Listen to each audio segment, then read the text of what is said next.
Welcome to an exciting edition of Guns of Icarus Online. Instead of playing this match, I'm actually going to commentate it and talk about it as it happens. We're going to take a quick look at the ships. The Flying Feast is a Mobula.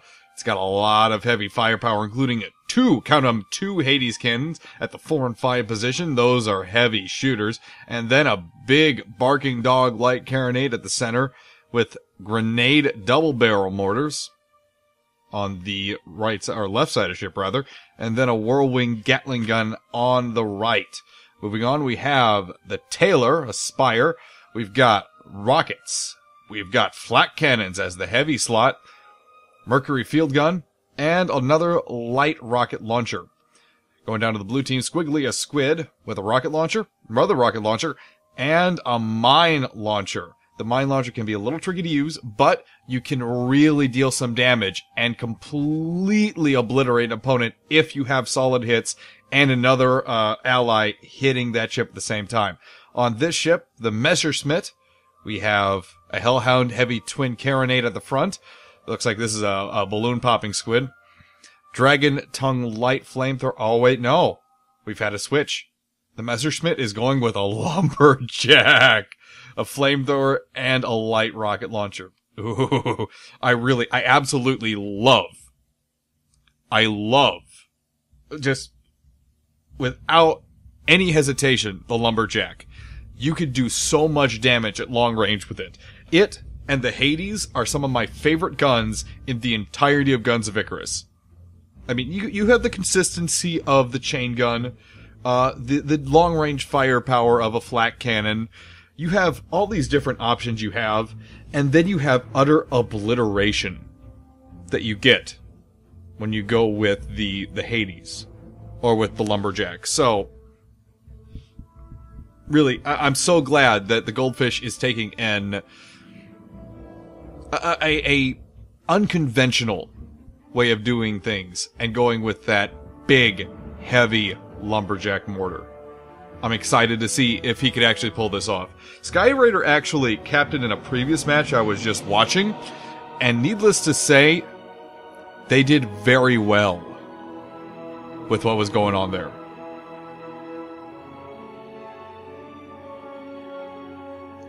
Waiting to get some crew on the Flying Feast. We just have a level 6 engineer over there. The Taylor Spire is actually captained by an acquaintance of mine, Two Left Socks. He's pretty good. He is a good captain. Look him up if you're online. A lot of MM here. We had another, but it looks like they skedaddled earlier in the evening. Oh, we have him too. Waiting to see if we can get a few more people in here. Although, Meanie Kitty-san apparently is very confident in this situation where he's ready to go with just an engineer. Mobula pilots are usually a little crazy, so it's kind of understandable. I'm a big fan of how Two Left Socks pilots. I usually will gun for him, but they already had a clanmate ready to go, so I decided, you know what, I'm actually going to commentate this match as kind of a trial run. This is the first match I've actually sat back and commentated.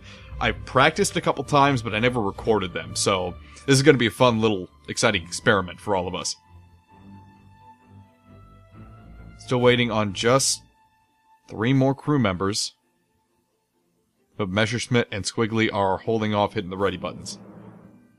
Here we go. We're getting into it now. Just got the last few people into the match, and we will get started here very shortly. Now, talking about Battle on the Dunes a little bit, it's a very open map. There's pretty much no obstructions whatsoever. There's a few, but in all honesty, they're not discounted. They're not accountable at all. The big thing about it is the clouds. You get into the wrong cloud, all of a sudden your entire ship starts taking damage. You have issues where, all of a sudden you have all of your guns losing power, taking damage, and you can't see a damn thing. As you can see, just scouting around the Flying Feast here. Clouds are everywhere. Checking in with our Spire here. They're not moving just yet. They're trying to figure out their plan. But the 2 squids are ready to go. They are eager. Oh no, squid and a a goldfish. Still has a lumberjack on front. I'm eager to see what they can do with that lumberjack. It is such a powerful weapon, but you start getting a little too close. Yeah, that may not work. Uh-oh. Where did that come from?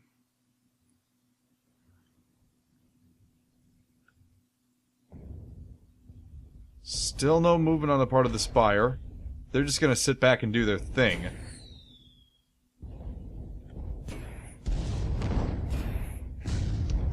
Squid and the goldfish are sticking together. Some heavy fire coming at the goldfish, but the captain there is doing a pretty good job of dodging it. Heavy mortar is unleashing on the flying feast, checking in on the flying feast here. Oh, they lost their balloon. They're going down. Their hull's been taking some serious damage. That mortar is doing a lot. Look at those shots coming in from that mortar. All that pretty much just by the mortar plus a little support from the squid. The tailor needs to get in here. 2 left socks. It needs to get in here right now and support the flying feast because it's not going to last long against the very heavy firepower coming at it from both sides. There it goes. Went down. Oh, Messerschmitt's taking fire from the tailor now, though. That field gun is very strong, even at long range or even at short range. Really, the field gun is amazing. For a light gun, it does a lot of damage. I put it up there along with the Hades. In certain situations. Fortunately, at short range, it's very hard to aim because it has such a small pivot field. Very, very small. Messerschmitt's taking the majority of this damage. But the engineers on the ship are doing a good job of keeping it together, whereas the tailor just lost their balloon. Whoever is doing the lumberjack on the Messerschmitt, checking in over here. Who is that? Biddleline Azen. He is knocking it out of the park. Checking to see what ammo he's using. He's using... Oh, he's using Lesmok rounds for that, making sure his shots fire true. Oh, Flying Feast is back in action, coming in to help support his brother-in-arms. That Spire is very heavily damaged. Oh, it actually went down. Oh, the Flying Feast is on its own. They got in this situation in the previous matchup, and it was bad. Now, they caught Messerschmitt off guard. They caught him by the back. But is the Flying Feast close enough to get inside the no zone where the lumberjack doesn't do nearly as much damage? Messerschmitt is backing up. He is getting out of there. He knows that if Flying Feast can hold that range, the lumberjack is nigh useless. Flying Feast has lost its balloon, though.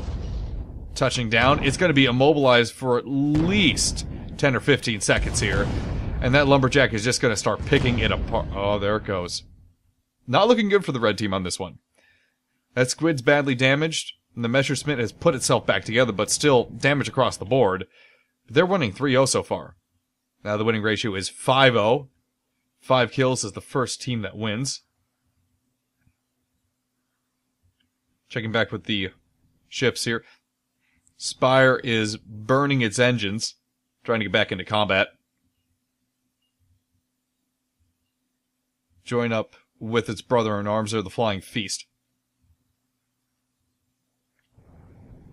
If I were the blue team right now, I'd be happy to chill and try and figure out where they were ahead of time. That lumberjack is doing all the heavy lifting right now. And not to put a damper on the epic firing that the squid's been doing, but really, lumberjack is where it's at right now.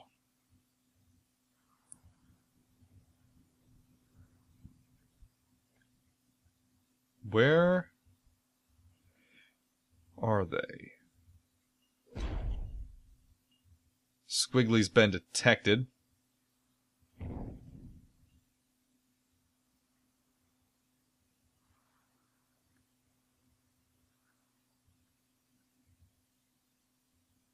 These two teams are content to sit back for the time being.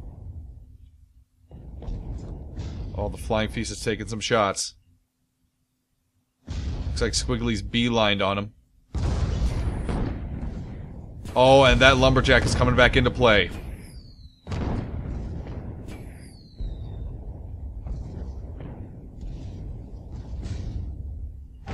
They're turning to focus on the tailor now, though.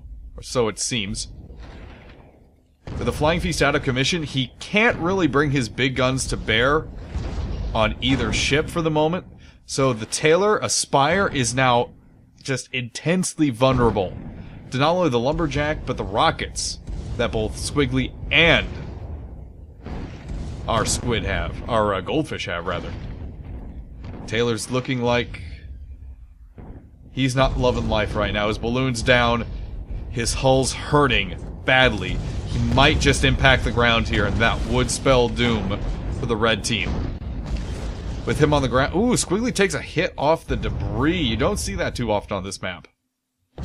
Flying Feast is back in the air, trying to keep...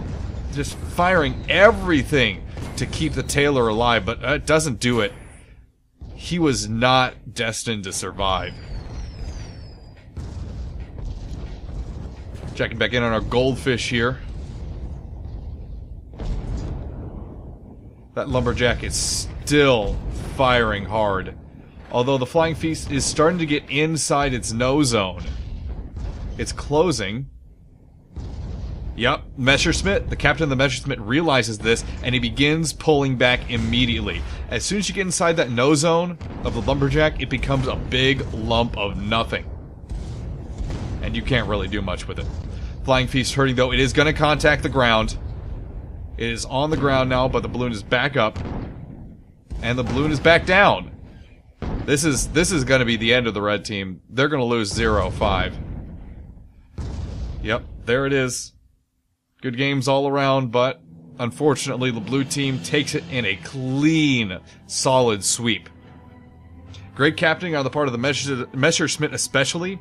It's hard, and I'm going to say this right now, it is hard to properly use the lumberjack.